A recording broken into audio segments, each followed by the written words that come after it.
Don't have any glitches on the top. Yeah. You've got a VCR, haven't you, at home? Yeah. It's a great story. That's the truth, huh? Okay, now I want you to go back to talking about Mr. Cannon and the deputizing those people with the guns, because we had trucks going by. Could you talk about that again? I mean, that was the men who was on the payroll up there. He was on the payroll. He just put them up top of And that. that's all right. When you do say that, say not he, but Mr. Cannon. Mr. Cannon, yeah. He just had to put them on the payroll up there. They're already on the payroll, so he just told them what to do. They did that. Sorry, we don't know what you're talking about, because you say they told him what to do, but we don't know that you Let's start again. Mr. Cannon, he got the people to go ahead and they got the guns and everything, put up for guards on top of on top of the mill.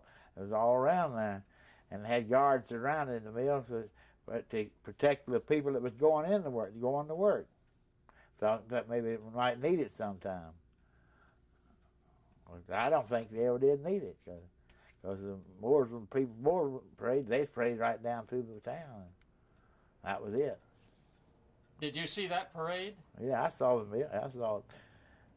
I saw part of them. Yes, I didn't see all of them because, like I told you, I wasn't in there when they had having such an uproar about it. I had the picture. Could you tell us what those people from where they came from? No, I don't know which mill from in Mooresville. But just say that they came from the mills in Mooresville. They come from mills in Mooresville. That's all I can say. Were they on foot? Were they in cars? Just what? They were on foot when they're right uptown. How did they travel from Mooresville? I really don't know. Mm-hmm. Did they have flags? Did they make noise? Did they sing? They sang, beat drums, and everything else. Okay, now let's start again and just tell the whole thing as though I were just looking at that parade. Okay? Yeah, I was looking at the parade as they come right straight through town. They said it's going to be that, so I just had to look at them because it's coming right down through town, and they was beating the drums and the cans and everything else. But you see, they didn't get off the road. They stayed right on the road because they get going. Did they have signs? Yeah, they had signs. Yeah, trying to get in the boat union. Maybe we could tell the story again and start with the people with signs who said, "Well, union coming down the road." Okay, let's just try that again because we want it all in about 2 or 3 sentences. Yeah. Just like you're watching this parade come down, just say these people from Mooresville, these textile people from Mooresville, and then they had the signs and there was singing or whatever they were doing, walking down, but they didn't get off the road and all that. So let's try it again, okay? Those people was from Mooresville. They paraded and come right down through Main Street. They didn't get off the street. They stayed right on the road, paraded right down, beating drums and cans and everything else. Went right straight through town, beating those drums and everything, cans and different things. What did the sign say? Oh, it just said something. I said vote unions. That's all something about the union. That's all it was. Join a union, something like that. Did you know what unions were at that time? No, I didn't know what unions were. We never had no union. All I knew, and everybody in Kannapolis was afraid of unions because kind of what happened in 21. In which I told you what happened in 21. Those fellas had that union there, and they weren't even legal union people, I don't guess, because they took that money and left. Mm-hmm. We got nothing. Okay, good. Okay. I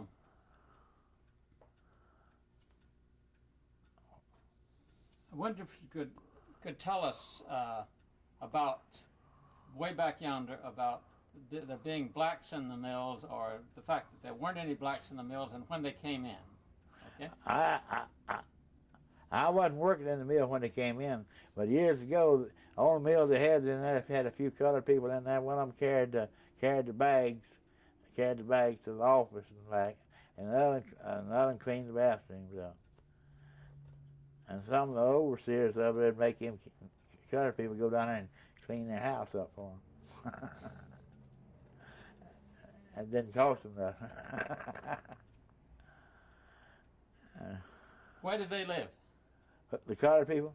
Oh, they had a little section right in Kannapolis outside the, about a half a mile from Kannapolis, right up behind where the high school is now, where they live. What did they call that section? Well, what was it called? Tin Cup. Tin Cup. Had Tin Cup. That's what they call it. That's what we call it, Tin Cup. See, one of them, they were Centerview over there. Some lived over at Centerview. That was Tin Cup too. They called it Tin Cup. I don't know where he got that name. Well, now, what were conditions like when you first went in the mill? How did you feel? Was it hot? Was it rough? Yeah, it was awful hot in there, and I slipped and raised the window, and then some elder woman said, "Hey, close that window, I freeze to death in here." She had 2 or 3 pair of hose on, her coat on, elder woman, and someone, it'd still be hot in there. Yeah. Was the work hard? Yeah, they worked hard. All of them worked hard, except the bossmen. The bossmen didn't have to work hard. They had it made. What about you? I worked hard. I cut towels, and that's the hardest job I guess in the mill. And I cut towels, and that's what when I worked in the mill. I liked it. Then the sample boy, I liked that job too, but I never got a promotion. One of the fellows up there, he said that's right. He always took the boss man to the beach and everything like that. When they opened up a job up there, they give him the boss man job. He come to me and told me, he said, "Bill, I don't know a thing about this blame thing." He said, "You have to tell me something about it." And so I said, "I'll tell you all I know about it. I was a towel or something like that." And so I did. But I never got a promotion. Then his boss man, he ran around. He gives one of his relatives my job. And when he gave my job, that's when I quit.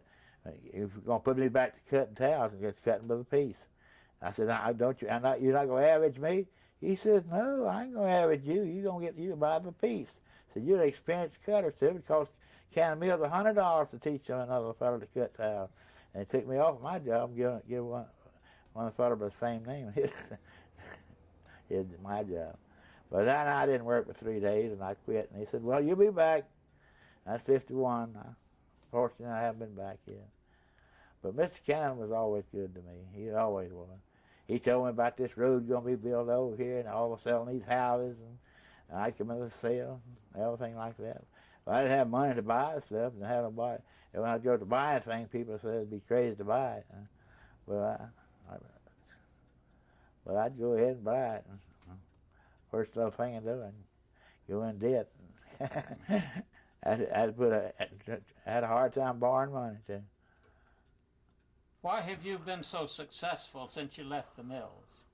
I've saved my money all the time. Saved my money and worked day and night. Sometimes 3 or 4 days in a row.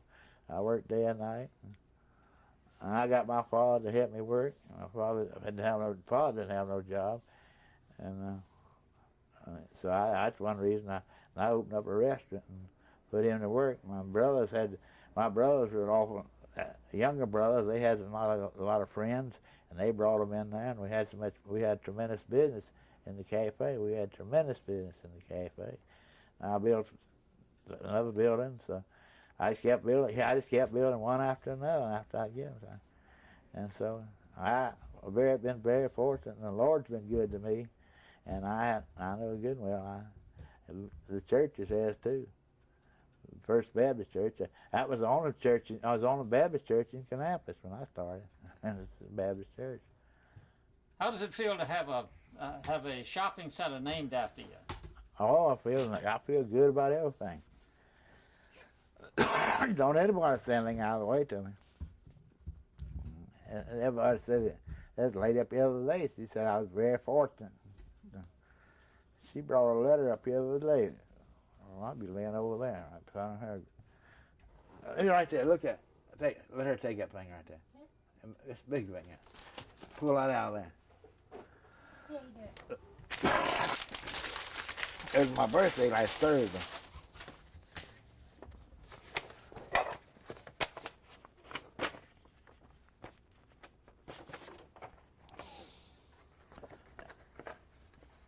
They tell all. Hold it up so we can see it. Oh, that's nice. Where did that come from? This lady, she brought it to me for a birthday card. What birthday is that for you? August 15th, last Thursday. August 15th. And you are? I was 77 years old last Thursday, August 15th. Okay, thank you. Okay, we'll take that. Okay. Good idea, One other thing that you were talking about a little while ago, and that is about why people remember some things and stick in their minds and others they don't. What do you think about? Why do you think, what makes things special for people? Why do they remember? Well, you remember things better when you're old than you do when you're young. Things happen years ago when you're young and when you do when you're old. You just don't remember when you... No one, I don't believe they do. They don't remember the new things, they remember the old things. And the few friends you have left now is very fortunate to me and all like that. What's your favorite memory? Which favorite? What's your favorite memory? Well,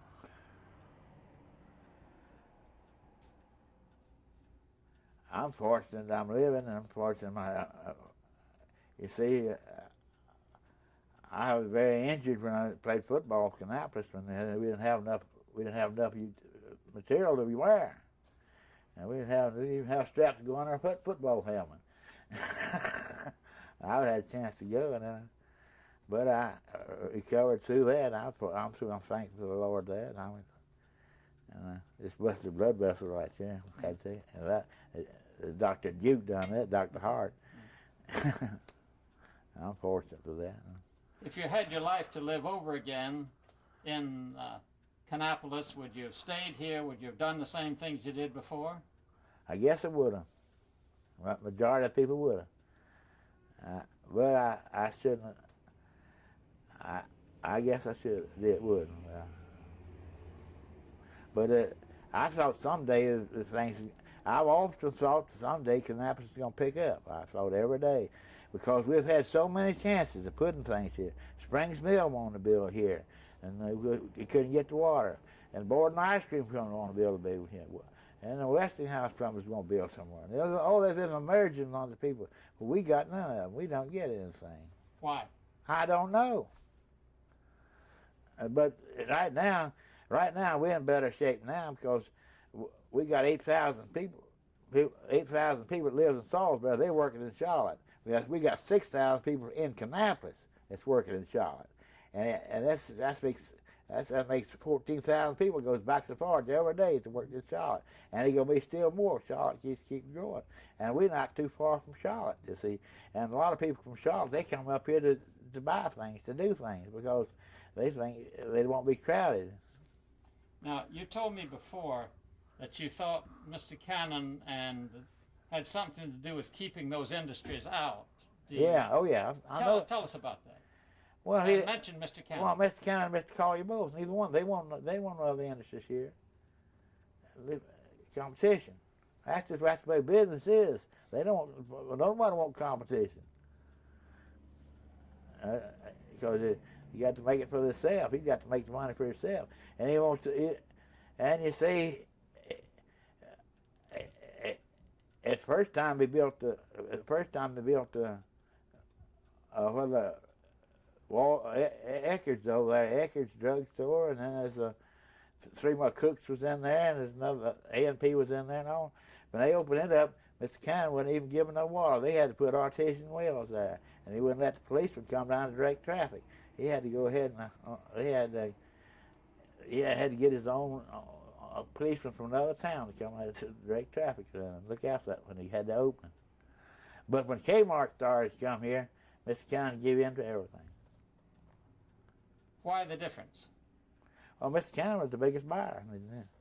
He didn't have no other say so. So Mr. Cannon pretty well determined what happened here.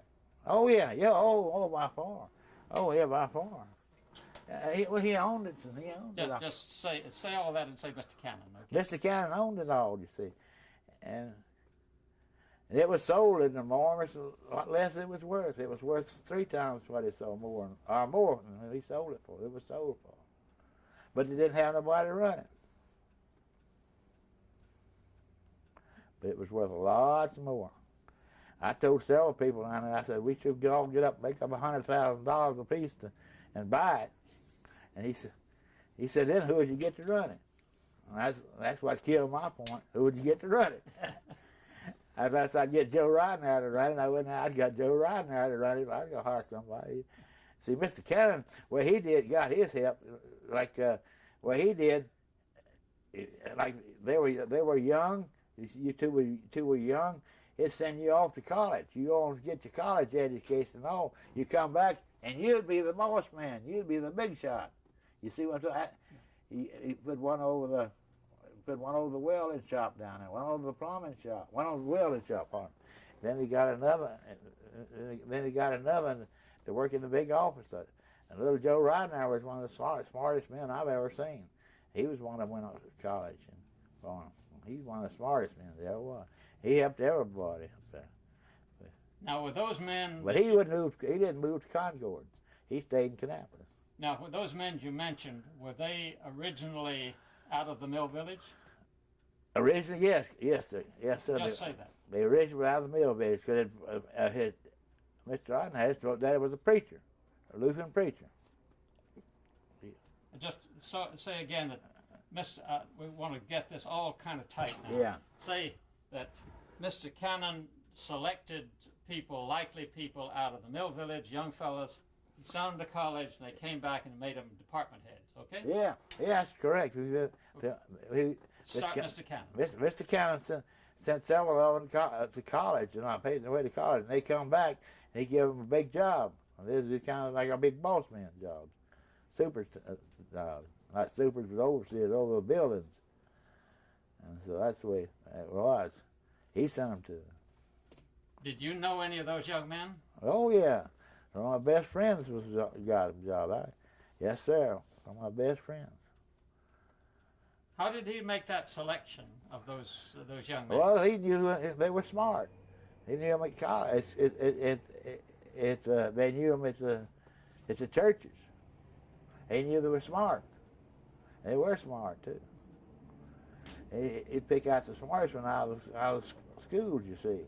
High schools. And he didn't have money to go to college. But start now. Say Mr. Cannon. Mr. Cannon. He knew they didn't have money to go to college, but he'll help them. That's all right. Let's start again. Say, Mr. Cannon went to the high schools and the churches, picked out the smartest ones. Okay, Mr. Cannon.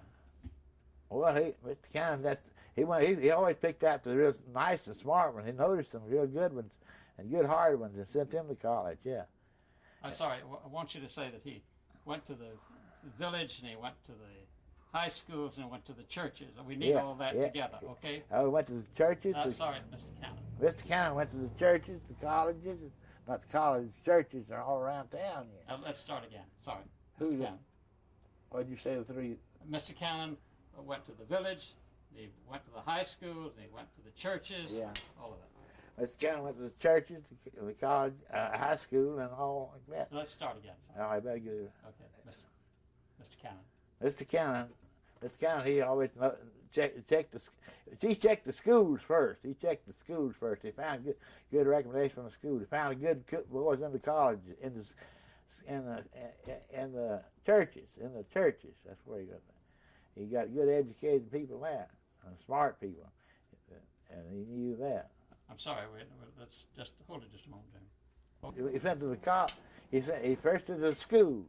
Mr. Cannon. Mr. Cannon, he checked the schools, he checked the churches, he checked the locations around here, the homes. He checked their homes. Everything like that. And he had the helpers at the mills that help check them. And he knew boys that were really good in education. Then he sent them off to college, and they come back with the boss men. He got 8 or 10 coming in from State College. State College, he got a bunch from State College. Come in there, boss man. And so they're all good men, too, he got, too. And they were all people you knew? Yeah. I didn't know all of them got like State College, but I knew all around here. Yeah, I knew Joe Ridenour well. I knew Joe Ridenour and all his brothers and his daddy and his sister, everybody. When those fellas came back and became the bosses, was there any difference between you and them? No. Talk about that. No, there was no difference between me and them. No, they was all good to me. They were all good to me. Well, now, we've heard, I was just reading the local Go paper. ahead. I was reading the local paper this morning that said if the Union comes in, there's going to be a split in this town and people against people. To talk about that. I don't really think of being a split between no people like that, because we don't have too many people that works in this mill from Kannapolis. People, they work in other towns. The Kannapolis people, I told you, they're working in Charlotte, and they go on to work in Charlotte, and they're getting bigger jobs like that. That's where they are. And the stores is not making the money because the people are not here buying the money. They go into Charlotte. And we need another thing here. What do you think would happen if this place goes Union? I don't think a little bit. I know one thing would happen, but I can't tell you.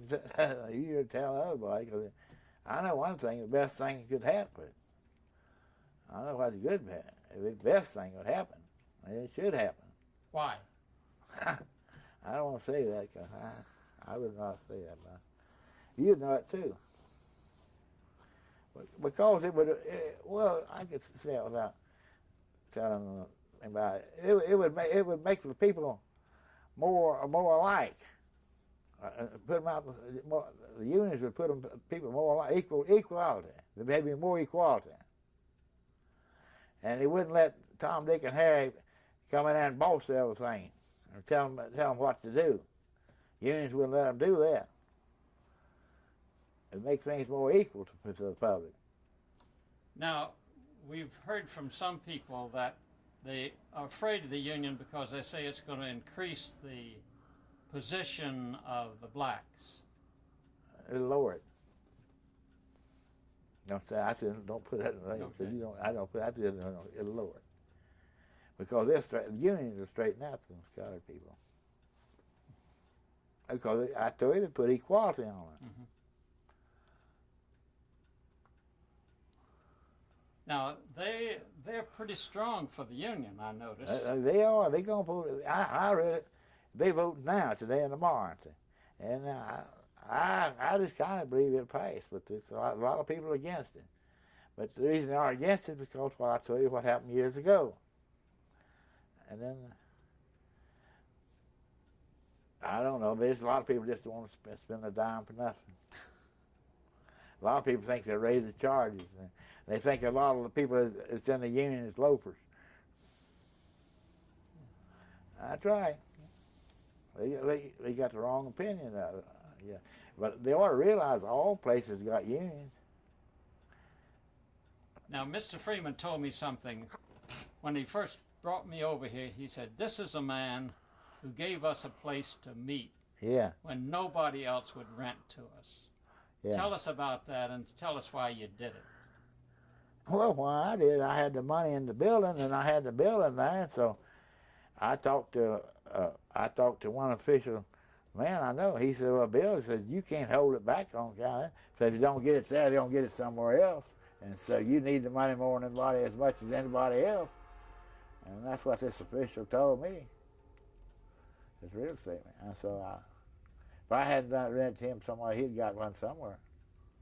I don't know where he got it, though, but I rented it to him. He told me he couldn't get any place anywhere else if it hadn't been for you. No. I wouldn't. Well, I tell you, I sold a lot of towels. I sold a lot of county towels in that building. But you see, they put the out-of-town people going around town to change the highway. When they changed the highway, that left me out. Because the Kannapolis people don't need no towels. And you can't sell towels to those people. They don't need them. But the out-of-town people, they want to buy it just for, they'd come in and buy it, they'd buy it with a case, pay me for it, and just have to send it to someplace in Florida. That's the way people would buy them. Yeah. And I just go up to the officials and yeah. You see, you used to couldn't buy towels from Cannon. Nobody could. You had to buy them from a broker. A lot of people don't know that, but you had to buy towels from a broker years ago. What is it?